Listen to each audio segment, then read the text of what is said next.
Hello guys, देखिए wagon are 2008 model है और इसमें कभी कभी इग्निशन आता है, कभी कभी नहीं आता है।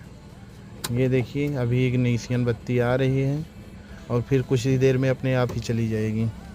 क्या आप लोग बता सकते हैं इसमें क्या दिक्कत है? यही बत्ती इसमें नहीं आती है। ये कैसे आएगी? कहाँ बहा रहे हो? का ये चाबी है, वो भी बहावा रहा है। मैंने वो ऑन की, अभी आ रहा है, अपने आप ही छोड़ भी देता है। जिसको भी ये पता हो जल्दी से कमेंट करके बताएं इसमें क्या प्रॉब्लम हो सकती है।